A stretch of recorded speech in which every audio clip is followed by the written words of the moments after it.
السلام علیکم۔ آج میں رسول کریم صلی اللہ علیہ وسلم کی 10 معجزات کے بارے میں آپ لوگوں کو بیان کرنا چاہتا ہوں۔ ایک دفعہ رسول کریم صلی اللہ علیہ وسلم کا صدیق رضی اللہ عنہ کے ساتھ ایک سفر پر جا رہے تھے، تو معبد رضی اللہ تعالیٰ عنہ کے گھر پر پہنچی تو وہاں ایک بیٹ تھی، وہ دودھ نہیں دیتی تھی، بہت سوکھی روکی تھی۔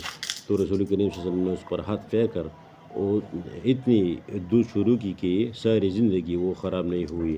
ایک مرتبہ رسول کریم صلی اللہ علیہ وسلم دوسرا معجزہ ہے کہ خطبہ کے دوران رسول کریم صلی اللہ علیہ وسلم نے درخت کا رونا سنا، تو جب اس سے پوچھا گیا کہ کیوں، تو اس نے کہا کہ آپ میرے ساتھ کھڑے ہوتے تھے اور خطبہ آپ ممبر پر دے رہے ہو، تو اور رسول کریم صلی اللہ علیہ وسلم نے بچے کی طرح اسے سمجھایا کہ نہیں بیٹا چپ ہو جاؤ، تو وہ درخت چپ ہو گئی۔ جابر رضی اللہ عنہ کے گھر میں کھجور نہیں تھے اور سوکھی ہوئی کھجور تھے اور مہمان آ رہے تھے، تو وہ بہت پریشان تھا کہ کیا کریں گے۔ تو رسول کریم صلی اللہ علیہ وسلم نے کہا کہ فرمایا کہ فکر نہ کریں، اور جب وہ گئے تو بہت سے مہمان اور بھی تھے اور وہاں بہت سے کھایا، اور رسول کریم صلی اللہ علیہ وسلم نے حکم دیا کہ اسے دیکھو نہیں، اور سارے لوگوں نے اس سے کھایا اور وہ ختم نہیں ہو گیا۔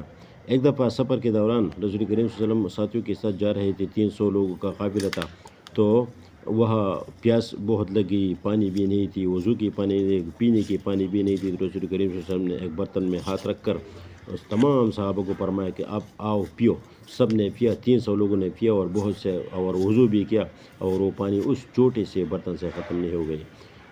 ایک اور معجزہ یہ ہے کہ رسول اللہ صلی اللہ علیہ وسلم نے ایک درخت کو فرمایا کہ آؤ، تو وہ درخت جڑوں کے ساتھ آ کر سلام کیا، اور پھر رسول کریم صلی اللہ علیہ وسلم نے فرمایا کہ جاؤ اللہ کے حکم سے اپنی جگہ پر جاؤ، تو وہ درخت بس گئی اور اپنی جگہ پر کھڑی ہو گئی۔ صحیح مسلم کی روایت ہے کہ نبی علیہ السلام ایک باغ میں داخل ہو گیا، تو وہاں ایک اونٹنی کھڑی تھی اور وہ رونے لگی، تو رسول کریم صلی اللہ علیہ وسلم نے فرمایا کہ کیوں روتی ہے؟ تو اس نے کہا کہ میرے مالک مجھ سے زیادہ کام لیتے ہیں اور مجھے بھوکا رکھتے ہیں۔